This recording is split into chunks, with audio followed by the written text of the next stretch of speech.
시청자 여러분 안녕하십니까? 뉴스특보 시작합니다. 오늘 네 분의 전문가와 함께 이야기 나눠보겠습니다. 황태순 정치평론가, 박상병 인하대 정책대학원 초빙 교수, 김성환 시사평론가, 김남국 변호사 모셨습니다. 어서 안녕하세요. 오십시오. 예, 안녕하세요. 헌법재판소 얘기부터 해보겠습니다. 상당히 이제 법률 단계에 있어서는 최상위 단계에 있는 곳인데 네. 막말이라는 얘기가 갑자기 불거졌습니다. 이게 어찌된 영문인지 사람들이 많이 궁금해하는 것 같습니다. 어제 보니까 그야말로 마지막 변론이나 마찬가지죠. 예. 사실 뭐 최종 변론 기간 27일로 연기되었습니다만 이제 증인신문 어제 같은 경우 원래 최순실, 이제 안종범 등에 대해서 어제 신문 증인신문할 예정이었습니다만 이제 안종범 전 수석만 나왔단 말이에요. 예. 최순실 안 나오고 그래서 오전에서 이제 한 2시간 정도 변론을 하고 점심을 먹고 오후 의 변호인들의 어떻게 보면 이제 의견을 듣겠다 해서 네. 변론을 재개했는데. 어제 보니까 어제 처음으로 보니 헌법 필리버스터란 헌재 필리버스터란 말이 예. 나왔어요. 이렇게 보니까 변호사들이 뭐 최근에 투입되는 김평우 전 대한변협 회장이죠. 이제 이런 분 김평우 그다음에 뭐 이동업 이런 분들 줄줄이 그야말로 한 서너 시간 6시간 한 20분까지 하면서 그 중에 나왔던 말이 어마어마하게 보면 헌법재판소 그 재판관들 입장에서는 모욕감을 느낄 정도로 예. 한마디로 보면 좀 주심 재판관이 강일원 재판관은 국회 측의 수석 대변인이냐. 그다음에 왜 보면 지금 이정미 헌재소장 권한대행이죠. 네. 왜 편파적으로 진행하느냐. 그야말로 네.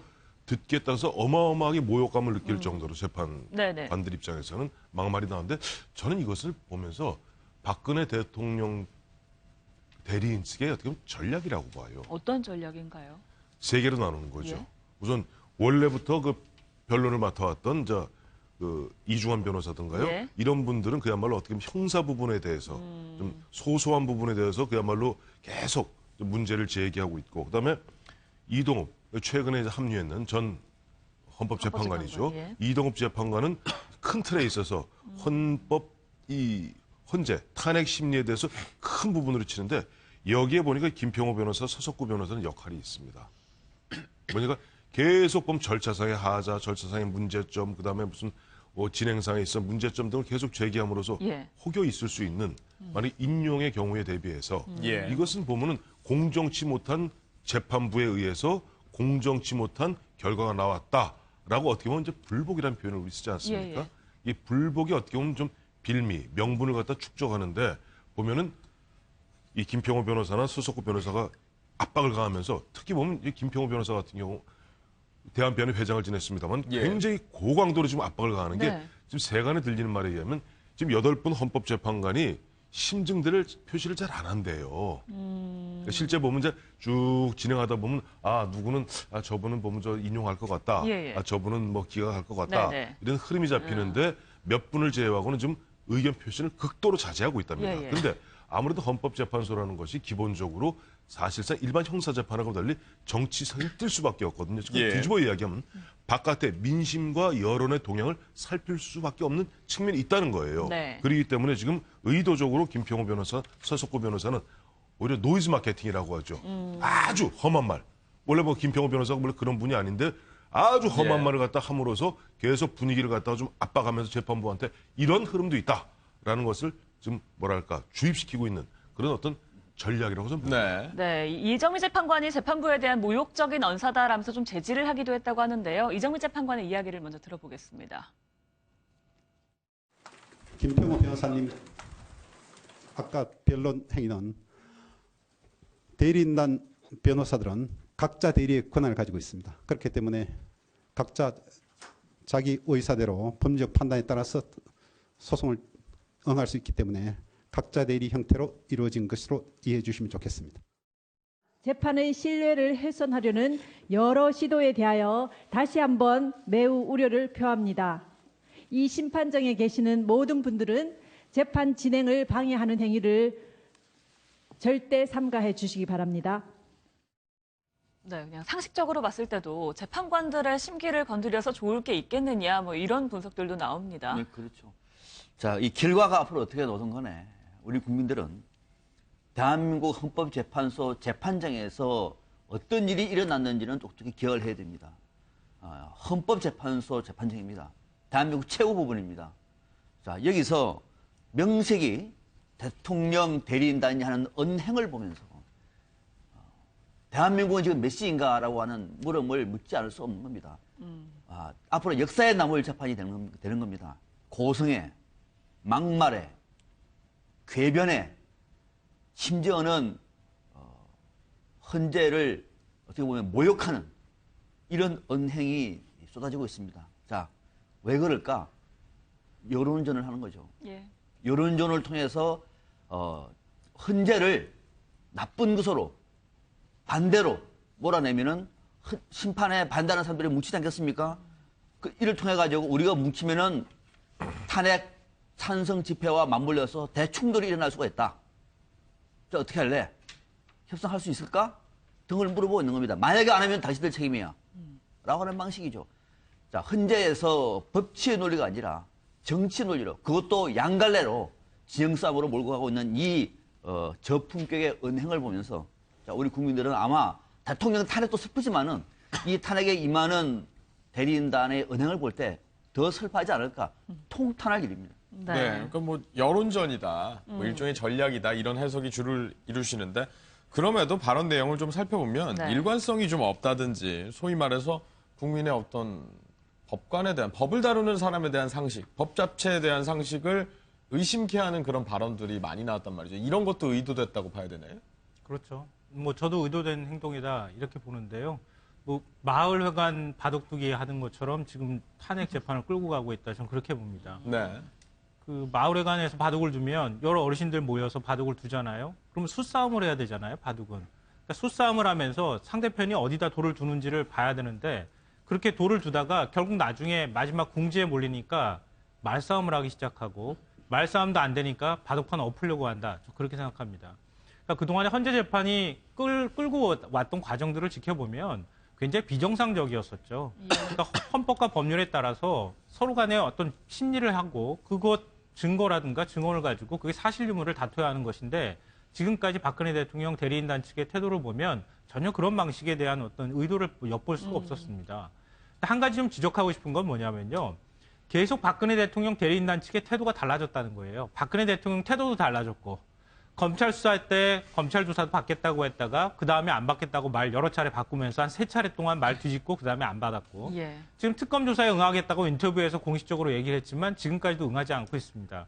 그랬던 것처럼 초기에 탄핵 헌재 이제 그 국회에서 탄핵 소추안이 이제 통과되고 헌법재판소로 결국 이제 탄핵안이 넘어갔을 때 그때 뭐라고 했습니까? 당시 여당도 그랬고 청와대 측의 태도도 법대로 하자였습니다. 예. 그 법대로 하는 게 민주주의 사회의 룰이라고 얘기했는데요. 지금의 모습은 법대로 하지 않아도 된다고 얘기하는 거랑 똑같다고 생각됩니다. 그 법대로 하자고 해서 헌법재판소에서 어떻게 박근혜 대통령 탄핵 심리안이 그 기각될 건지 인용될 건지 정확하고 공정한 재판을 해야 된다 이렇게 얘기를 해왔는데 지금은 공정한 재판이 아니라고 주장하고 예. 있습니다. 이거는 다른 말로 표현하면요. 판을 엎겠다고 하는 얘기예요. 그러니까 육상 트랙을 막 달리고 가다가 안 되니까 옆으로 빠져가지고 축구 경기장으로 가서 축구하겠다는 얘기랑 똑같거든요. 그러니까 이런 식의 비상식적인 태도를 국민들이 과연 이해해 줄 수 있을까 이렇게 생각되고요. 네. 결국 그러니까 궁극적인 목적은 박근혜 대통령이 가장 싫어하는 것 두 가지를 다 하지 않겠다는 얘기인데 첫째는 탄핵당하기 싫다 이건데요. 그거는 헌법재판소가 결정한 문제이기 때문에 개입할 여지가 없습니다. 예. 그렇기 때문에 이건 공정하지 못한 재판이다. 그렇게 하면서 헌법재판소가 공정하지 못한 재판을 하고 있다고 그냥 몰아가는 네네. 형태를 띠고요. 그다음에 박 대통령이 싫어하는 게 구속일 겁니다.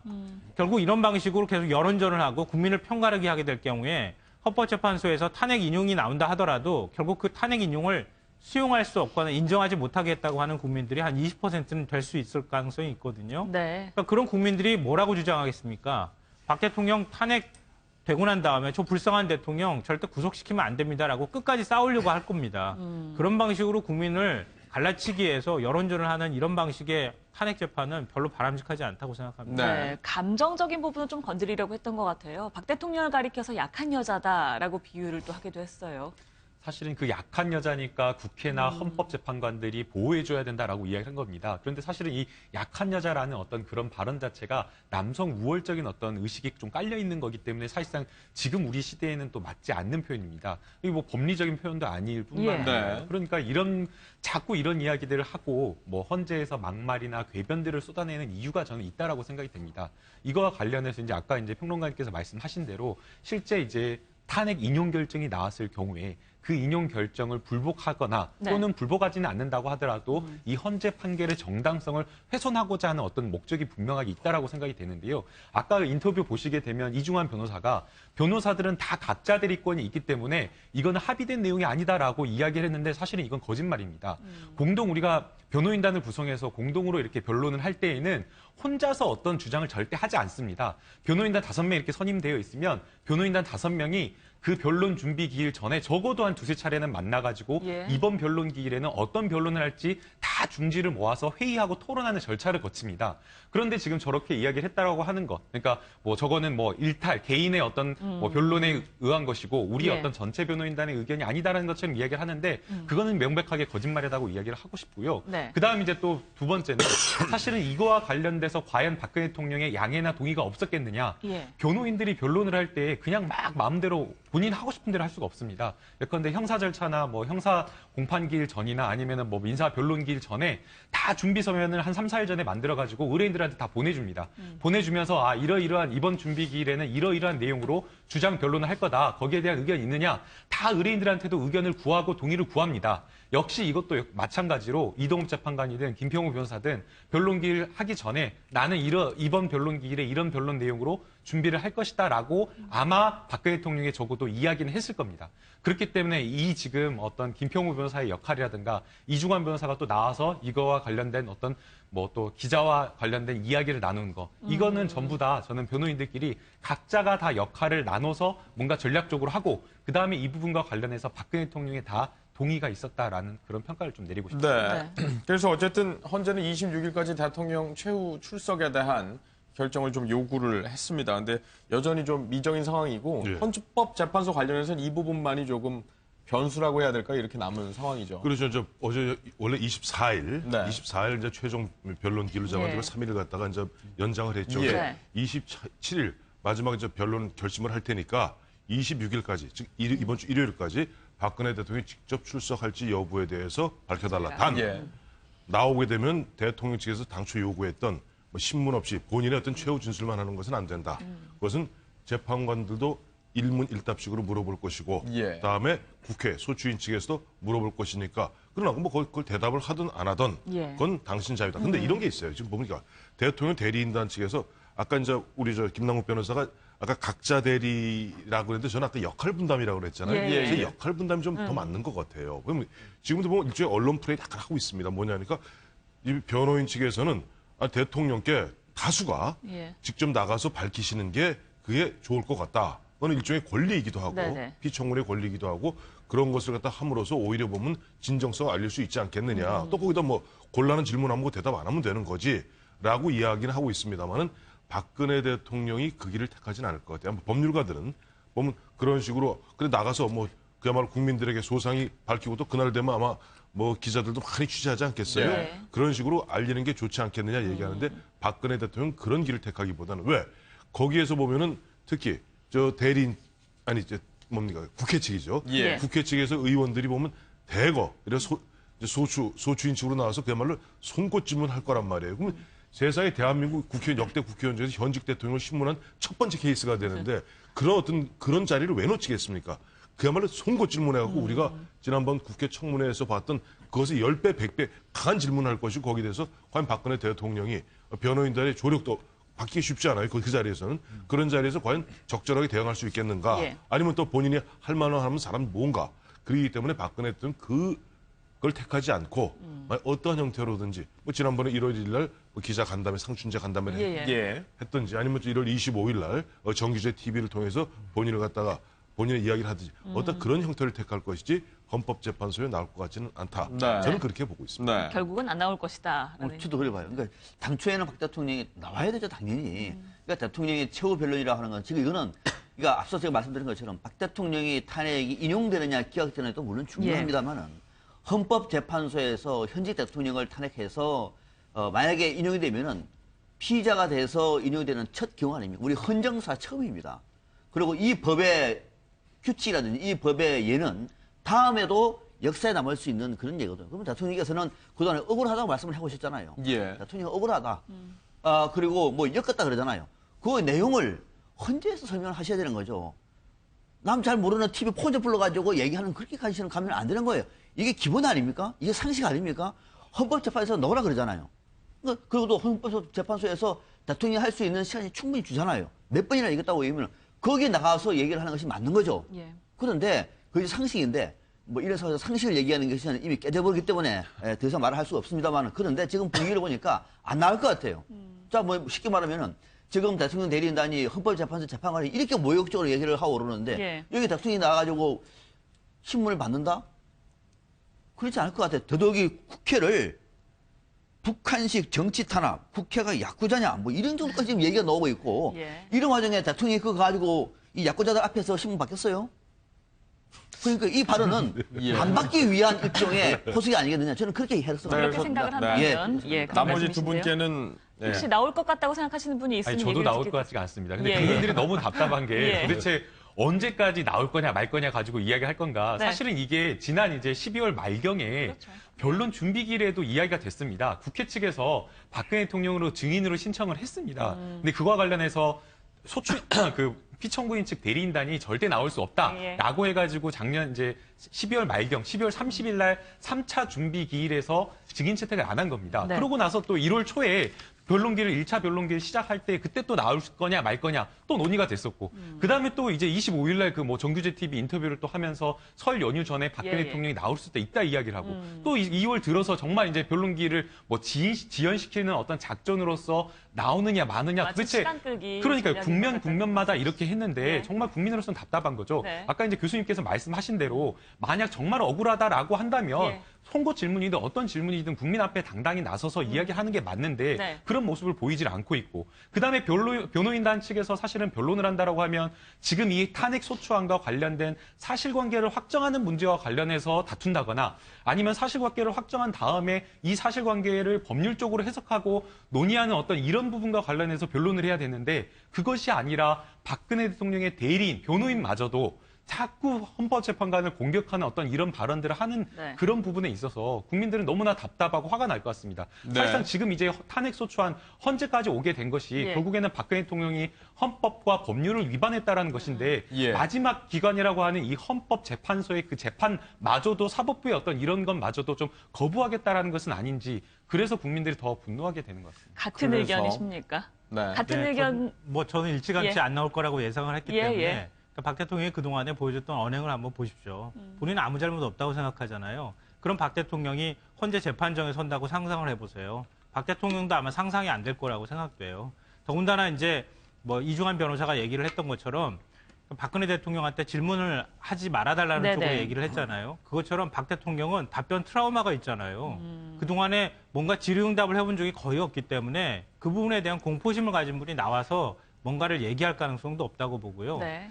그리고 박 대통령은 뭔가 본인이 잘못하지 않았다고 하는 확고한 신념이 있는 것처럼 보입니다. 네. 그렇기 때문에 앞으로 이 탄핵 재판이 되더라도 결과가 기각이 될 가능성이 충분히 있다고 박 대통령은 예상할 것으로 예상하고 있다고 저는 생각해요. 네. 박 대통령이 만약에 헌재 재판정에 서고 난 다음에 만약에 기각이 됐다고 생각해 보세요.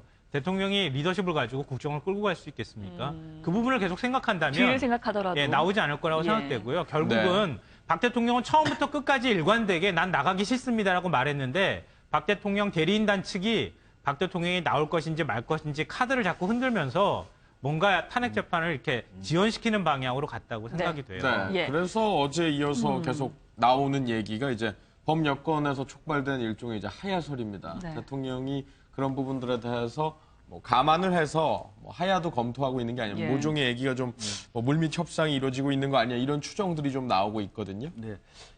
정우택 자유한국당 원내대변인이 청와대 쪽도 검토를 한 것으로 알고 있다 얘기했어요. 원내대표. 정우택 원내대표가 대변인이죠. 원내대표가 예. 원내대표가 청와대에서 검토한 것으로 알고 있다.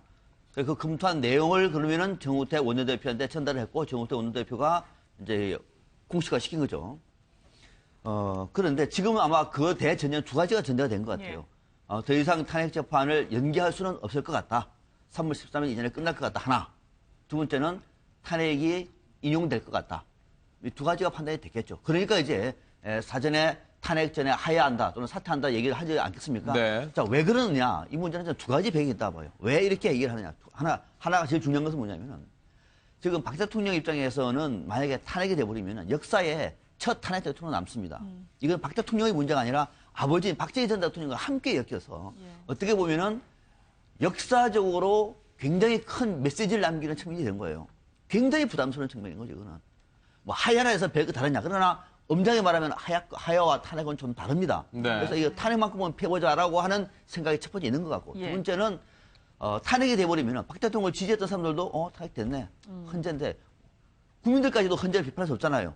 끝났구나. 이렇게 할 수가 있지만 하야가 됐다고 얘기하면은 우리 대통령께서는 결국은 우리를 위해서 눈물을 흘리면서 하야를 하셨구나. 똘똘 뭉쳐서 우리가 대통령님을 지켜드리겠습니다. 대통령 선거네요. 열심히 모아서 대통령이 누구를 지지하십니까? 이럴 수 있는 나름대로 여론에 호소할 수 있는 측면이 있는 거거든요. 네. 이 두 가지를 엮어보니까 대통령이 어차피 탄핵될 거 탄핵보다도 하야로 방향을 잡으면 좋은데 혹시 보너스로 야권을 흘리면 야권이 대통령이 사법적으로 관용을 받을 수 있는 그런 거는 없을까? 협상을 할 수 있지 않을까? 협상의 여지가 없을까? 그 문제를 슬슬 지금 흘리다 보니까 박지원 국민의당 대표가 걔는 지져도 탄핵 열차는 달린다. 대통령이 갈 때는 한 군데밖에 없다. 이렇게 딱 얘기를 보한 거죠. 네. 네. 국회 측에서 이와 관련해서 나오는 이야기들을 먼저 한번 들어보시고 다시 이야기 나눠보겠습니다. 네. 제가 소치원에서 판단해 볼 때 피청구인의 변호인단의 시나리오의 클라이맥스는 선고 하루나 이틀 전에 헌재의 탄핵 인용 결정을 피하기 위하여 대통령이 하야하는 시나리오로 이어질 것 같다는 느낌이 듭니다. 제가 그 촛불과 태극기 집회가 점점 더 가열되는 모습을 보면서 이렇게 가서는 어떤 결정이 나도 국론 분열과 국정 안정에 도움이 안 되겠다 이런 생각이 많이 드는 거죠. 그러니까 이 문제는 조건이 있는데요. 지금 말씀하신 대로 대통령의 하야라고 할까요? 사임을 말씀하셨는데 대통령의 잦은 하야와 여야의 정치력이 뒷받침되어야 된다 이렇게 생각을 하고 있고요. 이미 청와대에서도 검토를 한 걸로 들립니다. 왜냐하면 어저께 벌써 이런 보도가 나오고 있고 이런 보도라는 것은 대통령은 지금 현재로서는 이런 하야라든지 잦은 사태에 대해서는 생각하고 있지 않다는 것이 청와대에서 나오고 있기 때문에. 저는 잦은 하야가 해법이라고 볼 수는 없고요. 그것은 대통령이 어떤 판단을 내릴지 모르겠는데 그러한 부분들까지도 가정을 해놓고 우리가 준비를 해야 된다는 얘기입니다. 어떤 상황이든 간에 헌법재판소의 판결은 이루어져야 되고 또 그것이 이루어지지 않을 상황이라고 하더라도 사법적 결과는 봐야 된다. 저는 그렇게 봅니다.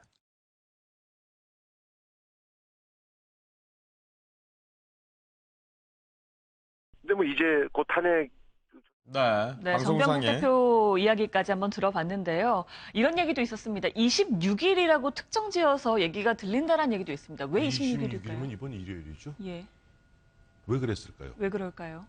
박근혜 대통령은 2013년 2월 25일 날 취임했습니다. 그러니까 이번 2월 25일이 되면 취임 4년을 꽉 채우고 26일부터는 취임 5년 차 하루가 시작되는 날이에요. 첫날이 시작되는 날이에요. 그래서 지금 보면 정치권 주변에서 박근혜 대통령이 21일입니다만은 그날 보면 전격적으로 하야를 갖다가 사임이죠, 정확히는. 사임을 갖다 선언할 수도 있는 것 아니냐 얘기 나오고 아까 정우택 원내대표 말씀도 들었습니다만 청와대에서 그런 거 논의하고 있는 것 같다던 대통령하고 논의한 게 아니라 그 참모들 간에 수근수근 얘기는 있을 수 있겠죠. 근데 현실적으로 대한민국에서 저런 형태 아까 조금 전에 보면은 대통령이 어떻게 했을 경우 대통령의 결단과 그리고 여야 정치권의 정치력을 얘기했어요.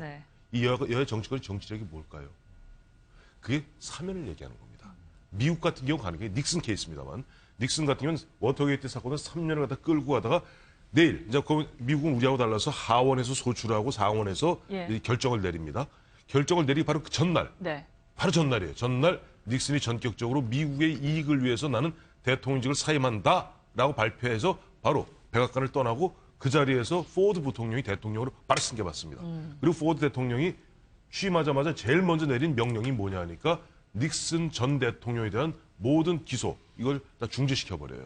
올 사면을 시킵니다. 우리나라에서 가능합니까? 대통령이 만약 인용이 되는 순간 60일 이내에 차기 대선이 벌어지는 판인데 누가 보면 그걸 하겠습니까? 그러니까 지금 정우택 대표는 여야 정치력이라는 표현을 쓰는데 저는 이렇게 봐요. 지금 여기서 수근수근. 사실 이미 지난주부터 보면은 일단 보면 각 언론사에서 주필이라든가 논설위원이라든가 이런 분들 입장에서 슬슬 이야기들이 나왔어요. 근데 사실 이 이야기는 조금 더 돌이켜보면 지난해 11월 중순에 당시에 보면 문재인 전 대표가 사퇴 선언 후 사퇴 방안 논의 이 말씀하셨고 또 11월 29일 박근혜 대통령이 3차 대국민 사과 담화 때도 자 국회에서 결정해 주면은 내가 보면 4월 말 조기 사임 6월 중에 대선 얘기를 했었어요. 근데 이런 것들이 다 묻혀서 이미 12월 9일 날 탄핵 소추가 의결됐던 거 아닙니까? 여기서 슬슬 나오는데 이렇습니다. 여기서 보면 여권에서 지금 이 슬슬 나오는 얘기는 두 가지가 있다고 봐요. 첫째는 하나는 아까 우리 박상민 박사 말씀하신 대로 하야하는 경우는 동정표가 있을 수 있는데 만약에 탄핵 때문에 그야말로 법률적으로 박근혜 대통령과 박근혜 대통령 줬던 바른정당 현재 나와서 있습니다만 그때는 다 함께 했던 거 아니에요? 바른정당이 됐든 한국당이 됐든 이런 덤터기를 쓴다. 여기에 대해서 어떻게 될지 모르는 두려움이 있는 겁니다. 그래서 한번 빼보자는 거고 또 하나는 만약에 탄핵이 인용되었을 경우는 이렇게 얘기할 겁니다. 봐라. 박근혜 대통령 지난해에도 그 정치적으로 좀 해결하자 그러는데 끝내 가서 국회를 끌고 가서 탄핵 소추를 하더니 이제 보면 이렇게 좀 정치적으로 풀 수 있는 문제를 갖고 기어코 광장에서 친 거 아니냐. 즉 잘라낸 거 아니냐. 이런 식으로 하면서 보수를 결집할 수 있는 어떤 명분을 갖다 축적하는 거예요. 그래서 이렇게 얘기되고 있습니다만 결론적으로 말씀드려서 박근혜 대통령이 중간에 사임할 가능성은 저는 앞서 우리 김성환 평론가 말씀대로 본인은 보면 죄가 없다고 확신하고 있는 듯 보이기 때문에 저는 중도 사임은 가능성은 거의 제로에 가깝다고 생각합니다. 네. 자, 이제 대통령의 주변에 있던 사람들, 그러니까 충신이라고 불렸던 사람들이 뒤늦게 좀 후회를 하는 모습들을 보이고 있습니다. 안종범 전 수석 같은 경우에는 이번 재판에서도 대통령 지시에 순응하는 차원에서 나름대로 판단을 하지 못한 측면이 있다라면서 후회하는 기색을 내비쳤고요. 정호성 전 비서관 역시 충성심은 보였지만 결국 모두 대통령이 시켜서 한 일이라고 진술을 해왔죠. 이와 관련해서 좀 얘기를 나눠보겠습니다. 이제 뒤늦게 후회를 하고 있다고 보면 될까요? 뒤늦게 저는 그렇게 봅니다. 안종범 전 수석은 학자 출신이기 때문에 정치권의 치열한 어떤 이 권력의 생태에 대해서 본인은 그 나름대로는 아마 잠시 망가했을 것 같아요. 대통령실의 수석으로서 대통령이 지시사항이니까 또 이것이 이렇게 문제가 커지리라고는 좀 몰랐다고 봅니다. 그러니까 본인은 이걸 하면서도 이것이 좋은 일이 아니다. 그러니까 온당한 일이 아니라고 하면서 분명히 알았겠죠. 그럼에도 불구하고 대통령의 지시였으니까 했는데 이제 보니까 이미 엎질러진 물이고 자신의 녹취록뿐만 아니라 수첩에 다 나왔다고 얘기하면 그거 쓴 거 다 거짓말로 썼다고 얘기할 수 없는 것 아닙니까? 그러면 이 상황 속에서 이제는 또 실질적으로 대통령이 지시를 한 것이고 그러면 이 판에서 할 수 있는 얘기는 뭐냐면은 자신은 속죄도 하고 또 관련된 내용을 진실을 밝히고 어차피 대통령은 탄핵 쪽으로 가고 있으니까 자신이 여기서 나름대로 할 수 있는 얘기는 진실을 밝히는 것이 옳겠다라는 걸 저는 판단했을 것 같아요. 그러면서 약간은 후회 약간은 좀 억울 이런 것들이 섞여서 나름대로 지금 협조를 하는 그런 국민이 아니겠느냐 이렇게 보는 거죠. 이 발언들을 액면 그대로 다 받아들일 수 있을지도 조금 의문이 듭니다. 저도 그렇게 생각합니다. 그러니까 다산 정약용 선생이 목민심서에 썼던 글귀가 생각이 나는데요. 간언하는 사람은 배신하지 않지만 아첨하는 사람은 배신한다 이렇게 있습니다. 아첨했던 사람들이거든요. 굳이 따져서 얘기를 하자면 그러니까 박근혜 대통령과 관련해서 그동안에 국정농단이 있었든 아니든 간에 중간에서 박 대통령 지시를 충실히 따르고 이행했던 사람들이에요. 만약에 그때 간언했더라면 지금 같은 사태가 벌어지지 않았을 수도 있거든요. 저는 어쩔 수 없었습니다. 그 시스템 안에 들어가 있었기 때문에 대통령의 명령을 거부할 수 없었습니다라고 말하는 거는 앞으로도 우리나라의 모든 사람들이 똑같은 핑계를 댈 수 있는 명분을 주는 거라고 생각합니다. 그걸 과감하게 거부할 수 있는 사람 그리고 그 거부하다가 안 되면 사표를 낼 줄 아는 사람 그런 사람이 청와대에 들어가야 되는 거 아닌가요? 그거 충실히 이행하고 난 다음에 나중에 결국 쇠고랑 차고 나서 아니 제가 한 게 아니고요. 대통령이 지시한 겁니다. 이렇게 말하는 사람들이 소위 위정자라고 해서 청와대 들어가서 떵떵거리고 살았다는 것 자체가 좀 슬픈 일이라고 생각되고요. 네. 그렇기 때문에 앞서 말씀드렸던 것처럼 지금 저들이 보이는 그 말이라든가 행태는 그러니까 국민들한테 설득력이 전혀 없다고 보고 결국 자기 혼자 살겠다고 하는 얘기이거나 아니면 박근혜 대통령은 어차피 이 형사소치를 받지 않기 때문에 박 대통령과 관련돼서는 어떤 얘기를 해도 예. 나는 면피를 해도 박 대통령은 뭐 기소를 안 당할 수 있는 상황이니까 난 지금은, 괜찮다. 이런 식의 예. 어떤 사고방식을 하는 거 아닌가. 좀 안타깝습니다. 지켜보는 입장에서는. 네, 네. 그 말씀을 바로 이어서 이제 법적으로 여쭤보면 우병우 전 수석도 그렇고 결국엔 다 대통령이 시켜서 했다는 거잖아요. 네. 그러면 뭐 형량이랄지 이런 부분을 감안하고 말하는 게 아니냐 이런 생각이 안 들 수 없거든요. 뭐 양형에 있어서는 적극적으로 본인이 주도했느냐 아니면은 그냥 박근혜 대통령의 지시에 의해서 그냥 가담한 정도냐. 또 사실은 박근혜 대통령이라고 하면은 사실은 청와대 내에서 뭐 우병우 수석 같은 경우에는 대통령이 법이라고 했죠. 법이다라고 이야기할 정도이기 네. 때문에 만약 그렇다라고 한다면 이런 어떤 사정 등을 고려한다면 양형에 있어서는 어느 정도 고려가 될 것으로 생각이 됩니다. 네. 아마 이런 것들도 전부 다 포함해서 이야기한 발언이라고 생각이 되고요. 그러나 어떻든 이런 어떤 주변의 어떤 박근혜 대통령의 측근들이 예. 박근혜 대통령을 소위 말하는 배신을 함으로써 예. 박근혜 대통령의 혐의는 훨씬 더 강해졌다라고 생각이 됩니다.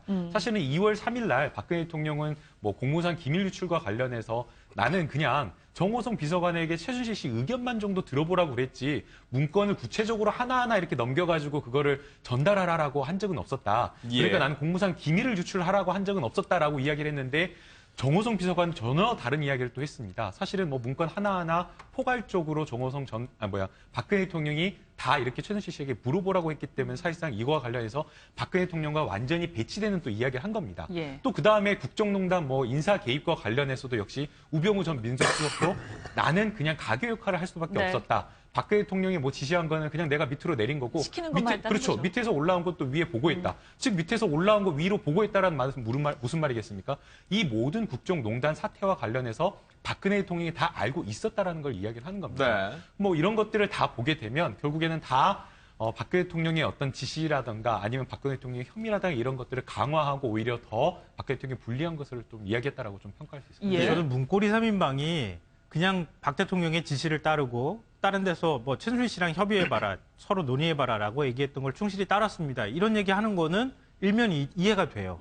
왜냐하면 박 대통령 제일 지근거리에서 모시는 사람으로 비서잖아요. 그야말로 말대로. 네. 근데 우병우 전 민정수석 같은 사람이 그렇게 말하는 거는 도저히 이해가 안 돼요. 왜냐하면 우리나라 사정기관을 총괄하는 사람이잖아요. 모든 중요한 가치 있는 정보들, 또 감찰과 관련돼 있는 정보들이 민정수석실로 다 들어가서 민정수석이 대통령한테 보고하고 대통령을 직접 독대할 수 있는 몇 안 되는 사람 중에 한 명이었다고 얘기하잖아요. 근데 민정수석이 그러면은 올라오는 보고를 그냥 문서 정리해가지고 대통령님 여기 이런 거 왔습니다. 이렇게 올리는 사람이 민정수석인가요? 네. 그거는 행정관 정도가 해야 되는 거 아닌가요? 수석이면 판단을 했을 거 아니겠어요. 그 중간에 인사검증 자료 올라오면 그중에서 추려내가지고 이 사람은 이런 부분 때문에 문제가 있습니다. 이건 만약에 이렇게 될 경우에 이대로 인사를 강행하시면 문제가 될 소지가 있습니다. 이렇게 말했을 거 아니에요. 그런데 판단을 안 했다는 거 아닙니까? 근데 판단 안 하고 올라왔어? 그리고 그냥 대통령한테 드렸다? 어느 국민이 이 말을 믿겠습니까? 조금 딴 그런 얘기하면 예. 우병우 전 수석도 판단했습니다. 어떤 판단했어요? 우병우 전 수석은 판단 안 했겠습니까? 명단이 올라오면은 이거 누가 올린 거냐? 저기 최순실 측에서 그냥 넘기죠 이렇게. 그 자체가 판단이 판단하는 거죠 그러면. 그러고 난 다음에 이거는 또 어디서 온 거죠? 이거는 내가 모르는 건데 이쪽으로 넘기고. 그러니까 저는 이런 식으로 했다. 네. 왜 이럴 수밖에 없었던 것이 뭐냐면 제가 비난한 것이 아니라 이럴 수밖에 없었던 것이 우병우 전 수석이 어떻게 청와대 들어갔습니까?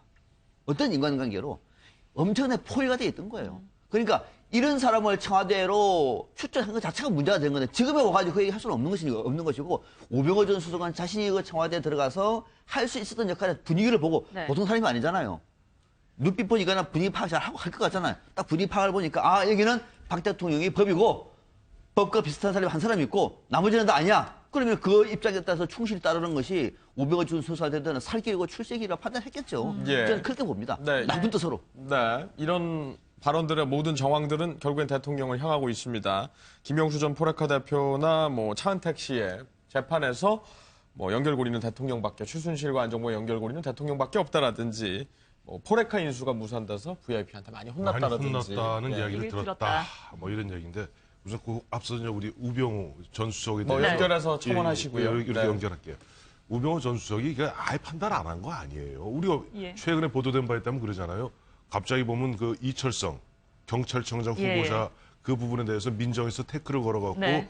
최순실이 누군가한테 막 화를 내면서 예. 왜 안 되느냐. 그게 누군지는 모르지만. 누군지는 모르지만은 막 화를 내면서 왜 이철성 청장이 안 되느냐라고 화를 냈다는 그 보도가 있는 것을 보면은 뭐 우병우 민정수석실에서 판단 안 한 건 아닌데 다만 그 영장 실질 심사하면서 그야말로 법의 맹점을 잘 이용해서 본인의 이야기로는 본인의 판단하지 이야기를 않았다는 거죠. 그런 식으로 빠져나간 것 뿐이고요. 예. 그다음에 지금 아까도 이제 말씀하셨던 뭐 포레카 부분 이런 부분들도 아마 박근혜 대통령 입장이 굉장히 아플 거예요. 왜냐하니까 본인 지금 현재 법정에서 나오는 이야기들 보면은 심지어 뭐 포레카 김영수 그 대표가 나와서 한 이야기를 들어보면은 예.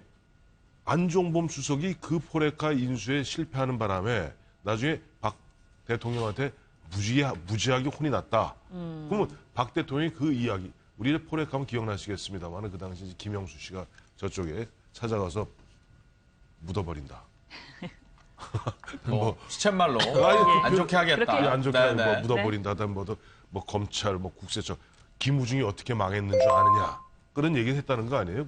그런 이야기들을 갖다가 사실은 박근혜 대통령이 어디까지 들었는지 모르겠으나 그 전체적인 정황에서 일부나마 파악을 하고 있었다. 그렇기 때문에 그걸 갖다 실제 추진하고 있던 당시 안종범 경제수석을 갖다 흔한 일을 깼다는 거 아니에요. 그러니까 뭐 미뤄짐작컨대는 보면은 이것이 안 되니까 최순실이 쏘곤쏘곤 얘기했을 가능성은 있겠죠. 아, 대통령님 이거 뭐 하는데 이거 하는데 뭐 이제 잘 안 됩니다. 이 포스코 계열사의 포레카 이거 그러니까 아니 안 수석이 좀 잘 하라고 그랬더니 그 뭐 하는 거예요? 라고 깼을 수는 있는데 이러한 부분들 하나하나가 박근혜 대통령한테는 정말 보면 본인은 경계의 담장을 낮추었다고 얘기했습니다만 그 경계의 담장을 어디까지 낮춘 것인지 참 보면 많이 아픈 부분일 거예요. 네, 특검에서 또 새로운 얘기도 나왔습니다. 비선진료 의혹을 받던 김영재 원장이 박 대통령 시술에 대해서 어느 정도 인정을 했다는 건데요.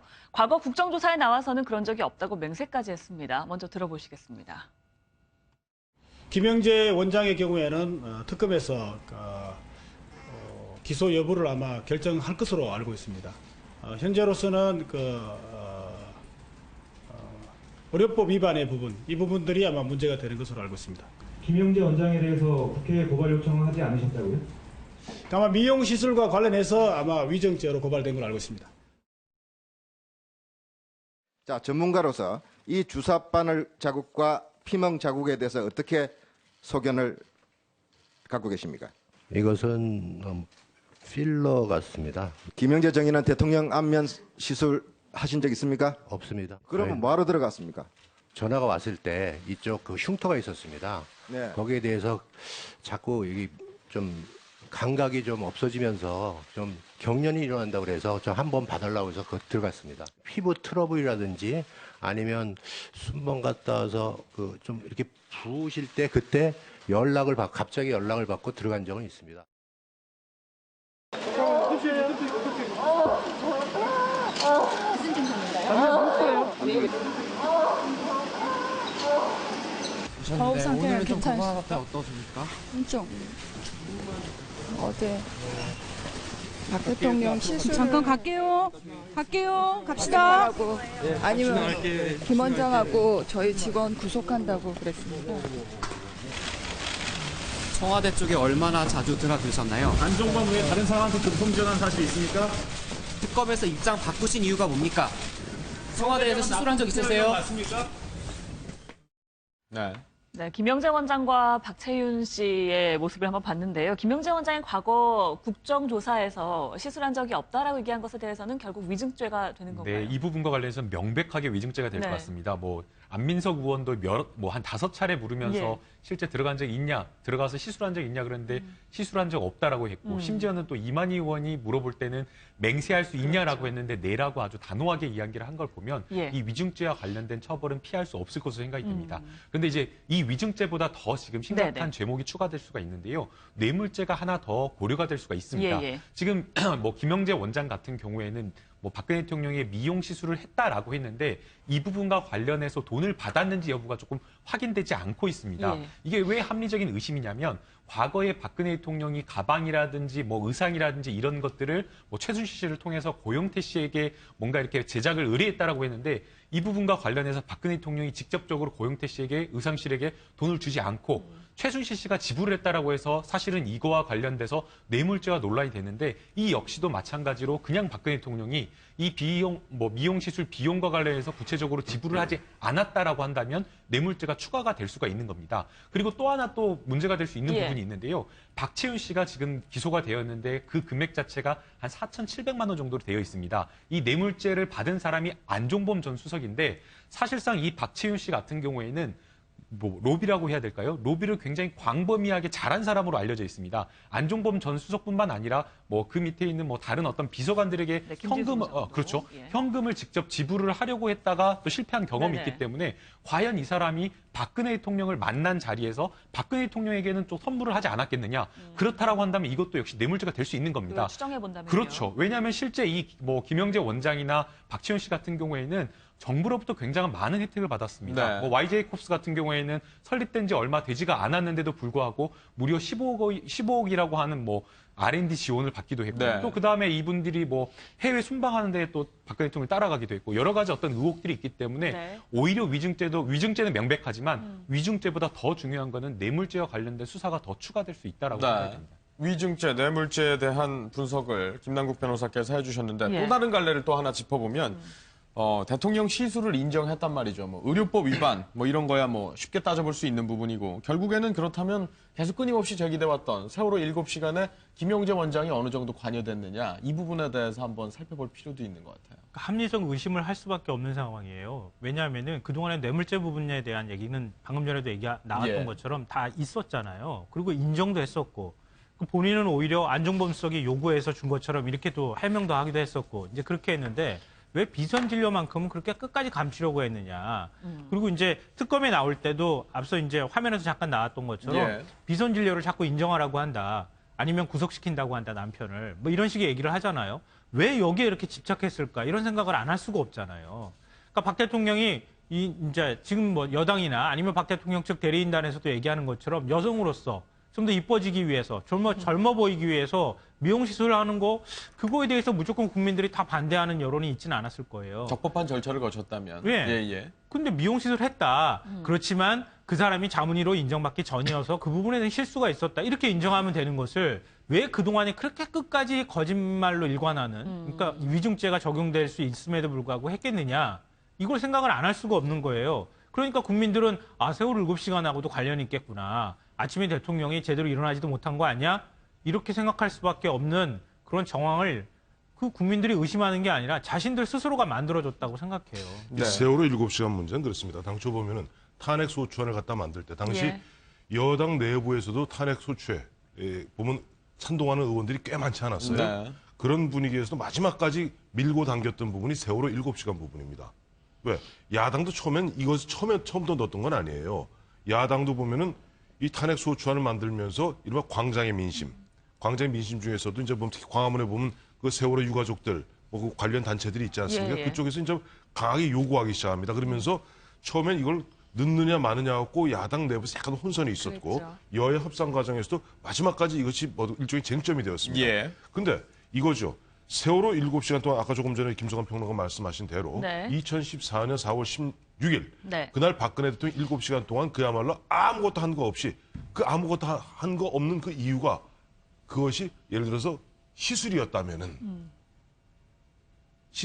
만약 그렇다면요. 이거는 도덕성의 문제, 어마어마한 도덕성의 예. 문제가 됩니다. 네. 그렇기 때문에 어떻게 보면은 이 부분에 대해서는 계속 집요하리만큼 추궁을 했던 것이고 예. 이번 특검에서 발표한 게 저 아까 이규철 특검보도 그 어젠가요? 나와서 세월호 7시간에 대해서는 크게 진전된 것이 없다라고 얘기하고 있는데 그럼에도 불구하고 또 보면 아까 보면 이 김영재 원장 같은 경우 당초는 한 번도 시술한 적이 없는데 알고 봤더니 한 서너 차례 예. 청와대 들어가서 필라, 보톡스 시술이 있었다면 그날이 4월 16일일 수도 있는 것 아니냐.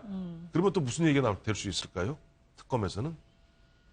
무슨 얘기? 특검 연장 얘기를 할 수가 있죠. 예. 특검 연장. 왜가 이 보면 지금 사실 특검에서도 물론 분위기엔 특검도 많이 지쳐 있더라고요. 특검도 사실 휴일도 없이 그동안 계속 거의 이랬으니까요. 거의 네. 2달 반을 달려왔으니 네. 사람도 파김치가 돼 있는 분위기래요. 분위기인데도 네. 불구하고 그러나 당초 특검이 왜 발족했습니까?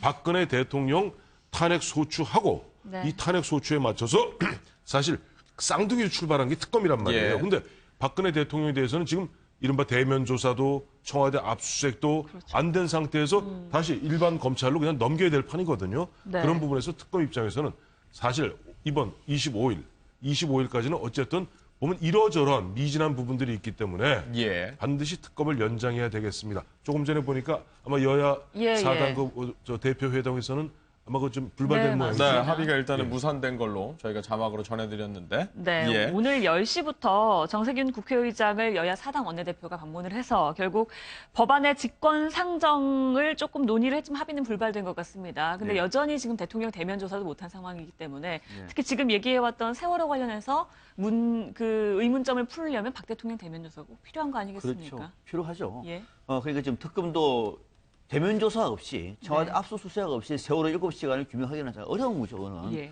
뭐 그림을 그릴 수밖에 없는 것이고. 자, 지금 이제 정치권에서는 아마 직권상정 문제를 얘기하고 있는데 이거는 여야 협의가 없으면 사실 어렵습니다. 현실적으로 인정할 수밖에 없는 네. 부분인데 저는 지금도 궁금한 것이 우리가 이제 대통령이 앞서 김영재 원장도 이제 필러 시술이라고 그러죠. 예, 예. 그걸 했느냐 안 했느냐 그렇게 저는 관심 없어요. 저는 할 수 있다고 봅니다. 네. 대통령도 또 치료받을 수 있는 것이고 피부 미백도 저는 필요하다고 봅니다. 적법한 절차를 거쳤다면. 자, 중요한 거는 뭐냐면은 네, 그게 아니었으니까. 공식 절차도 예. 중요하고요. 예. 더 중요한 거는 이 문제를 가지고 거짓말을 할 수 있다는 거예요. 거짓말을.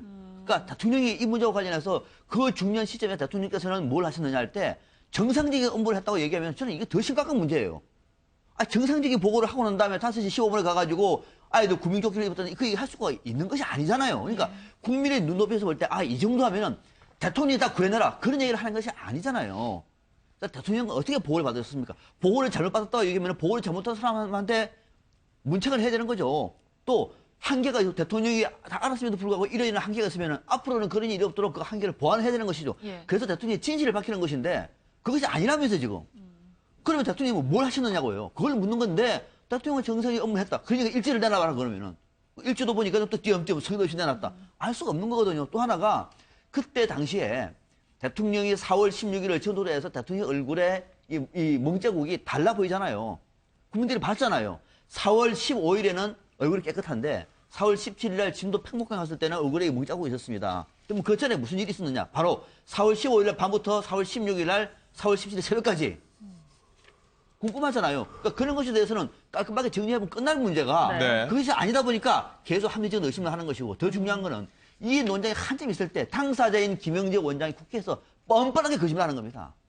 자, 우리 사회의 의료인들, 지식인들이라고 하는 것 사실 수준 한번 봐보세요. 그때 이제는 와가지고 특검에서 이제는 소나기 지나갔는데 진실을 밝혀야지 하고 얘기한 겁니까? 그때 그 상황 속에서는 뻔뻔하게 거짓말 다 하고 난 다음에 이제 와가지고 얘기하는 거는 국회에서 반드시 엄정하게 처벌해야 됩니다. 네. 그러니까 이번 사안이 가장 중요한 문제는 뭐냐면요.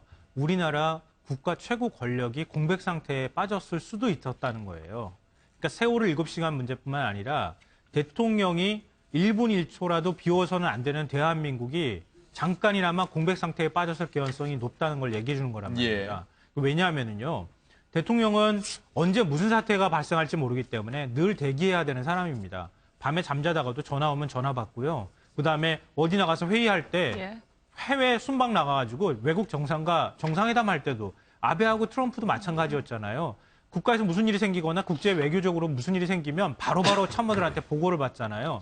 그럴 위치에 있는 게 대통령이에요. 그런데 박 대통령이 필러 시술을 받든 어떻게 하든 간에 잠깐 그 사이가 공백이 된 거예요. 그럼 정상적인 국정 시스템이 운영이 되면 박근혜 대통령은 알려줬어야 해요. 누구한테까지. 네. 그러니까 국가안보실장이든 누구한테 얘기하고 잠깐 몸이 안 좋으니 대통령이 가지고 있는 군 통수권이나 이걸 잠깐 위임한다. 라든가 이런 절차가 있어야 하는 거예요. 근데 그런 절차를 취했다고 하는 그 근거나 아니면은 그런 주장을 들어본 바가 없습니다, 이번에. 그런 게 오히려 더 큰 문제라는 거예요. 대통령의 사사로운 무언가까지 우리가 알고 싶어 하는 것이 아니라 혹시 그렇게 되면 어떡하나라고 해서 국민들이 의문을 갖고 물어보는 것인데 거기에 대해서 명쾌하게 답변을 해준 적이 한 번도 없다는 거예요. 네. 그게 바로 오히려 심각하다는 문제입니다. 어제 자칫 잘못하면 오해가 있을 수 있으니까 지금 예. 우리가 대전제를 갖지 대전제를 마치 4월 16일 날 박근혜 대통령이 수술을 받았다는 그 전제 그건 얘기하면 모르는 곤란할 수 겁니다. 그렇게 전제한 적은 예. 없습니다. 예. 그렇게 이런 의문을 품을 수 있다는 근데 상황이라는 어제 거죠. 맞아 그 부분에 네. 대해서 아까 이제 앞서 세 분 말씀하셨던 네. 부분에 대해서 맞아 어제 재판정에서도 그것이 쟁점이 되었었어요. 예.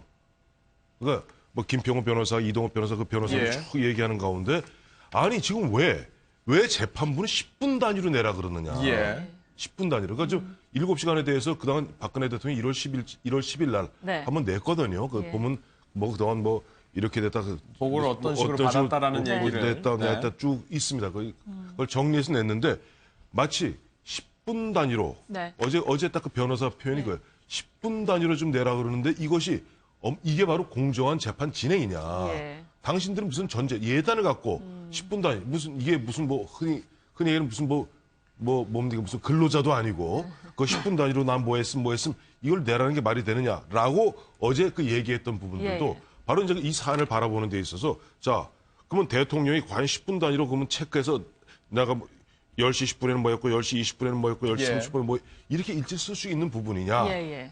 또 아까 우리 뭐 세 분 말씀 중에는 그러나 저도 그렇게 봐요. 대원칙은 왜 어떤 시스템이 어떻게 잘못 작동되었길래 네. 그 시점에 보면 오전에도 보면 계속 보면 방송이 나가고 예. 이렇게 등등등 되어 있는데 그렇게 만연하게 의문이 드는 건 사실이란 말씀이시죠? 사실이지만은 예. 그렇다고 그래서 그것이 뭐 10분 단위로라고 이야기하면서 짐짓 보면 그동안 어떻게 특검이 보면은 아까도 뭐 박채윤 씨 얘기 나왔습니다만은 실제로 보면 그 세월호 7시간 얘들 평상시에 비선 피치 이게 쟁점이 아니었던 거예요. 특검에서 4월 16일 저 김영재 본인은 그날 갔다 골프 치러 갔다는 거 아니에요. 예. 그러니까 골프 치러 갔는데 올 때 갈 때 뭐 요금이 다르고 어쩌고저쩌고 그것이 이미 청문회에서 얘기 나왔던 것이고 특검에서 포커스를 맞췄습니다만은 아직까지 보면은 거기에 대해서는 어떻게 소기의 성과를 거두지 못한 것이 특검의 입장이고 네. 그러다 보니 어떻게 보면 저런 부분들이 슬쩍슬쩍 나오면서 제가 거듭 말씀드리면 특검 입장에서는 특검 연장을 위한 어떻게 보면 조금 중요한 어떤 뭐 단서라, 네. 뭐 지렛대 이런 걸 쓰려는 것이 아닌가 저는 그렇게 네, 보여요. 김남국 변호사께 여쭤보고 이제 마무리 짓죠. 특검 얘기는 특검의 그러면 이제 성과 지금까지 뭐 특별한 얘기가 없었다. 그래서 연장한다라는 얘기로도 쓰일 수 있지만 지금까지 어떤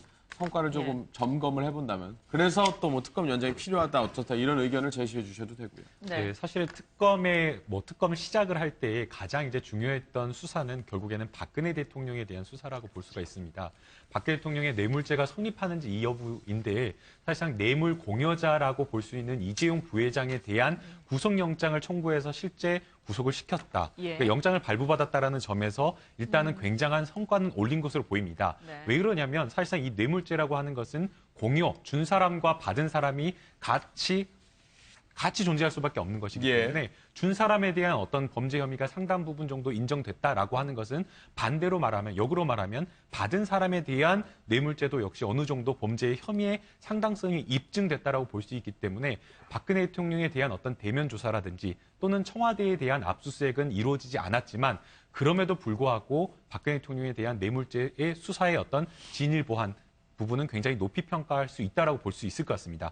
그러나 이제 다만 아쉬운 점은 우병우 전 민정수석과 관련된 수사가 좀 미진했다라는 부분인 것 같습니다. 네. 앞서 김성환 평론가님도 말씀을 해주셨지만 지금 이 국정농단 사태와 관련해서 민정수석실에서 노를 할 수 있었다라고 한다면 뭐 지난주에 뭐 화제가 된 뭐 고등학교 이야기가 있지만 고등학교 교장 선생님이 이 지금 박근혜 대통령의 탄핵은 뭐 종북 세력들이 조작한 것이다라는 취지로 말을 하니까 고등학교 거기에 있었던 재학생 뭐 1, 2학년 학생이 어떻게 그럴 수가 있느냐. 지금 이게 탄핵이라고 하는 것은 법치주의와 헌법을 수호하기 위한 절차인데 어떻게 정치적인 중립을 지켜야 되는 선생님이 그럴 수 있냐라고 당당하게 이야기한 게 화제가 되지 않았습니까? 마찬가지로 우병우 민정수석이 법조인이니까 민정수석의 역할로서 충실히 다해서 이것을 막았다라고 한다면 지금까지 이런 어떤 사태가 오지 않았을 텐데 그런 부분에 있어서 뭐 직무유기라든지 또는 직권남용이라든지 이 부분에 대한 수사가 이루어지지 않았기 때문에 조금 그 부분은 미안으로 남지 않나 그렇게 평가할 수 있습니다. 네. 정치권 얘기로 넘어가 보겠습니다. 네, 정치권에서는 지금 한 얼마 전까지만 해도 이야기가 안 오르던 홍준표 지사의 몸값이 좀 오르는 분위기입니다. 자유한국당뿐만 아니라 바른정당에서도 조금 보고 있는 것 같아요. 그러니까 지금 보면 지금 범보수 입장에서는 처음에 반기문 2월 1일 날 그만두셨죠. 네. 황교안 권한대행한테 좀 계속 뭐 어떻게 좀 러브콜을 보내고 SOS를 치는데 보면 좀 뜨악해요. 그런데 보니까 어머머 홍준표 지사가 2심에서 무죄가 났네요. 근데 홍준표 지사는 사실은 보면 박근혜 대통령하고 사이가 좋지 않습니다. 아주 안 좋습니다. 정확히 얘기하면. 원래 친이계였고요. 굳이 분류를 하자면. 굳이 분류하자면. 이분이 저 당 대표할 때 그 당시에 보면 친박계들이 사실상 친위 구태타에 의해서 저 대표된 지 석 달 만에 물러났어야 되는 아픔이 있는 사람이거든요. 그렇죠. 그러다 보니까 그런 얘기했죠. 홍 지사.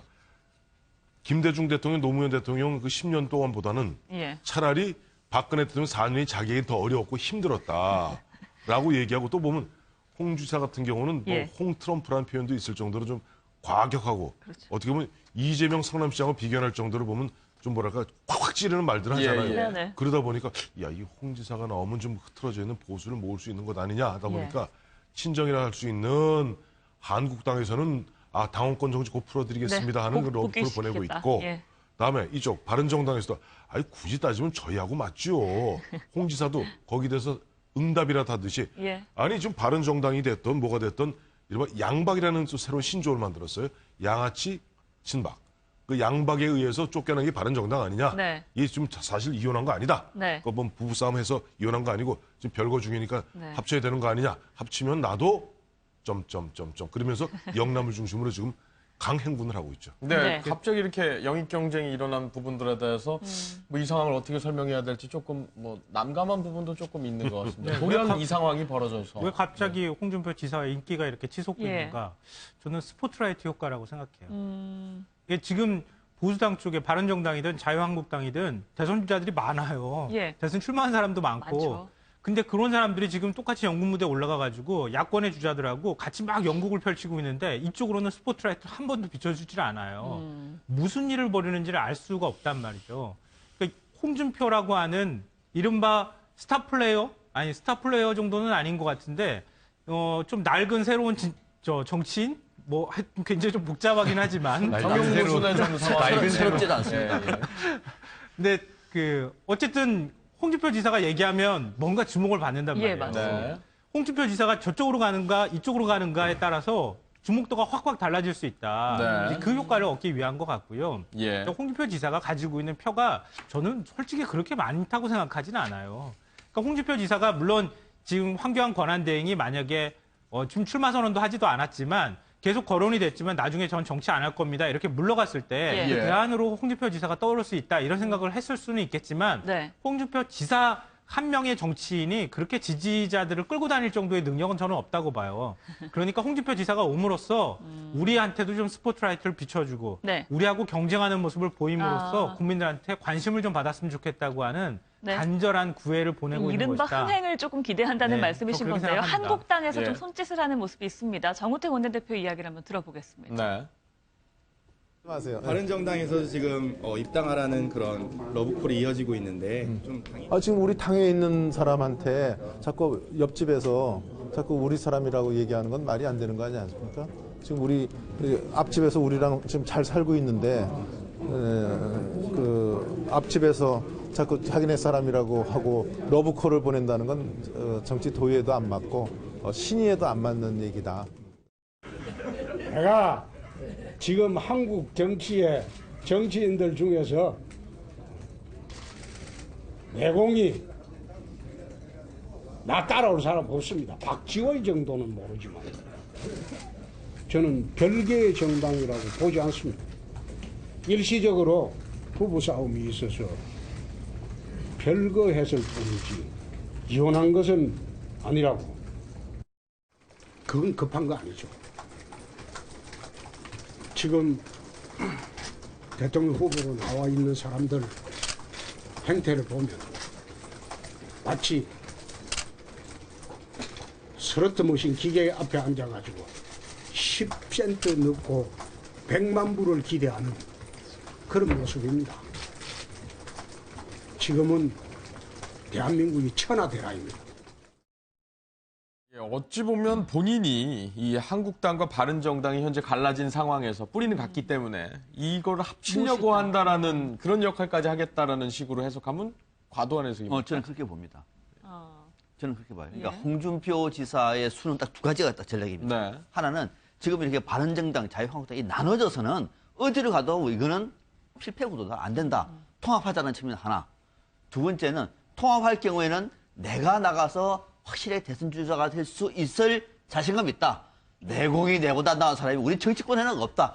박지원만 빼고. 이거 지금 얘기거든요. 예. 그러니까 그건 두 가지 생각을 가지고 있는 것 같은데 그는 본인의 생각할 자유가 있는 거죠. 제가 볼 때는 홍준표 지사가 만약에 자유한국당으로 가서 대선 주자가 된다고 얘기하면은 아마 언행보다 이런 것이 훨씬 더 많을 겁니다. 지금 여론에 대해서 그동안에 잘못 파악을 했는지 모르겠습니다만 뭔가 이제 혼자서 상상을 하면서 분위기를 만들려고 하고 하는 것 같은데 만약에 바른정당이 그럼 통합이 할까요? 그것도 좀 불가능합니다. 그러니까는 예. 판단을 빨리 하셔야 되는 것이지 이걸 통합을 해가지고 내가 첫째 다 하면은 또 본선에서도 그거는 뭐라도 너무 먼 그림을 그리고 있다는 생각입니다. 본인은 굉장히 기세등등하신데 여기 이게 평가가 예. 너무 좀 사실은 박해서 뭐 국민들을 보면 이제 무죄를 선고받아서 기세가 등등하다라고 생각하실지 모르는데요. 네. 이 관련해서 에피소드가 하나 있습니다. 이제 예? 기자들 단톡방이 있는데 네. 홍준표 진사가 선고한 한 달 전부터 이미 본인들의 측근들을 모아놓고 이런 이야기를 했답니다. 나는 이번 2심에서 무죄를 받는다. 그러고 나는 이 보수 진영의 대선 후보가 될 것이다. 나밖에 없다. 라는 이야기를 했답니다. 그래서 이제 저희 이제 기자들 단톡방에서는 뭐 다들 뭐 말도 안 된다. 왜냐하면 사실은 형사재판에서 1심에서 유죄가 나왔는데 항소심에서 무죄로 바꿔주는 경우가 사실 많지도 않거니와 예. 또 사실은 그 단계에서 사실은 1심에서 법정 구속을 면한 것만 해도 본인의 입장에서는 보통 피고인이라고 하면 굉장히 뭔가 위축되고 떨 수밖에 없는데 네. 이미 그 선고 한 달 전부터 본인의 무죄 확신을 하면서 또 그 무죄 이후에 본인의 어떤 정치적인 플랜을 그렸다는 거 보면 그 점에서는 조금 어떻게 보면 좀 위인이라고 말하기는 좀 그렇지만 어느 정도 좀 대단한 사람이 아닌가 그런 좀 생각이 드는데요. 과연 이제 본인의 어떤 뜻대로 될 것인지 네. 사실상 보수 후보로서의 어떤 본인의 지금까지 어떤 색채나 이런 것들을 가져온 건 맞지만 보수 후보로서의 어떤 색채보다는 결국에는 국민으로서의 지지를 받는 어떤 역할을 했었는데 경남지사 일을 하면서 사실상 그 경남 지역에서 도민들로부터도 사실은 네. 지지를 많이 받지를 못한 분이십니다. 네. 그렇기 때문에 뭐 지금 본인의 어떤 뭐 바른정당과 뭐 자유한국당의 뭐 연대를 꿈꾸면서 본인의 어떤 보수의 단일 후보가 되겠다는 어떤 큰 꿈을 꾸고 있는 거는 맞지만 그렇게 현실적으로는 조금 쉽지 않지 않을까. 그래서 그런 생각이 김남국 듭니다. 변호사는 저걸 잘 주목해 보셔야 돼요. 아까 네. 한 달 전부터 우리가 홍준표 지사도 검사 출신의 법률가입니다. 네. 그러다 보니까 자기도 뭔가 좀 검토해봤겠죠. 그리고 뭐 네. 저도 뭐 그저 홍 지사 그 변론하는 분하고 뭐 이렇게 좀 아는 뭐좀 예. 지인입니다. 그래서 이 사람이 내공이 세다는 거예요. 예. 그래서 내공이 세다는 거예요. 내공 센 것만은 맞는 아이 거죠. 내공이 센 게 맞죠. 우리나라에서 당 대표 아무나 합니까? 당 대표였어요. 네, 네. 물론 당시 박근혜 친박들에서 쫓겨났지만은 계산을 다 해본 겁니다. 마침 어제 어제 보니까 새누리당에서 자유한국당에서 예. 자유한국당. 예, 예. 아직 새누리부터 예, 예. 자유한국당에서 어제 보니까 리얼미터 이택수 대표를 갖다가 네. 초청해서 예. 어제 세미나를 하나 있죠. 거기서 보면 주제가 샤이 보수였습니다. 네. 샤이 보수. 거기서 참 재밌는 게 보니까 현재 물론 이것은 뭡니까 우리 중앙선거관리위원회에서 얘기하는 네. 네. 우리 뭐 공표하는 예, 예. 그런 어떤 여론조사는 아닌데 그걸 갖다 판별 분석을 하게 되죠. 예전에서 그걸 갖다 가중치를 두고 뒀더니 보면 문재인 대표가 42% 3자 대결 구도 시에 그다음에 황교안 권한대행을 갖다가 넣었더라고요. 30%. 그다음에 안철수 대표가 19%가 나와요. 예. 이제 그게 어제 이택순 리얼미터 대표 발표했는데 이거 보면서 저는 현재 보면은 지금 자유한국당 다음에 이 바른정당이 쪼개져 있습니다만은 결국은 한 뿌리이기 때문에 결국 박근혜 대통령이 탄핵이 인용되면 어떠한 형태로든지 이 후보 단일화가 됐던 뭐 합당이야 다시 쉽지 않겠습니다만은 어떠한 형태로 후보 단일화를 이미 바른당 쪽에서 그 얘기는 많이 나오고 있잖아요. 예, 예. 바른정당 쪽에서도 심지어는 물론 논란이 있긴 하지만요. 국민의당하고 합쳐야 된다. 예, 예. 네. 이런 식으로 얘기가 되어 있기 때문에 네. 저는 뭐 충분히 그런 가능성은 있다고 보고 홍준표 지금 지사 갖고 있는 그런 뭐 상품성 이런 것 때문에 좀 황교안 대행이 특별히 입장을 밝히고 있지 않다면은 예. 의외로 홍준표 지사가 실제 가능성도 좀 있다. 황 대행 그냥 예. 저 대행만 열심히 하세요. 나머지는 내가 한번 해보겠습니다. 예. 나올 가능성도 배제할 수는 없다. 균형론적인 입장에서 드디어 좀 후한 평가가 나왔습니다. 아니요, 네. 제가 또 후한 평가 예. 한 번 더 해주고 싶은데 예. 네, 네. 왜냐면 너무 박한 평가를 해가지고 예. 또 뭐라고 하시는 분들이 있을 것 같은데 중립성을 지키기 네. 위해서. 중립성을 지키기 위해서. 예. 그러니까 홍준표 지사는 이미 성공했어요. 이 어떤 이미요? 전략이냐면요. 홍준표 지사는 제가 생각컨대 경남지사라고 하는 꼬리표를 빨리 떼고 싶어요. 그게 지금 거추장스러워요, 사실은. 그러니까 경남도에서 그렇게 호의적인 평가를 많이 받지 못한 상황이기도 하고요. 그러니까 홍준표 지사가 꿈꾸는 어떤 큰 꿈을 그리기 위해서는 사실은 이 큰 꿈을 가지고 있는 정치인처럼 국민들한테 비칠 필요가 있다는 거죠. 근데 그런 면에서 이미 경남지사라고 하는 꼬리표보다는 대선 주자로서의 홍준표가 부각되기 시작하는 그 시점부터 홍준표 지사는 국민들한테 점점 전국 정치를 하는 정치인으로 인식이 되기 시작했다는 겁니다. 그런 점에서 홍준표 지사는 이미 성공을 하고 있는 것이다. 그런 평가를 해주고 싶습니다. 바른정당 얘기하고 이제 국민의당 얘기까지 좀 연계해서 봐볼 필요가 있는 것 같습니다. 그러니까 바른정당과 국민의당도 뭔가 모종의 좀 협조를 하지 않겠느냐 이런 전망이 나오고 있어서요. 그 대목은 이제 바른정당에서도 탈당을 하면서 과거에 새누리당에서 탈당할 때부터 그런 전략을 가지고 있었던 것이죠. 그 얘기는 뭐냐면 이런 겁니다. 그러니까 어떻게 보면 바른정당과 국민의당은 같은 숙명을 갖고 있는 거예요. 같은 숙명. 뭐냐면은 기존의 패권 정치에 의해서 희생된 정당 사람들입니다. 그죠?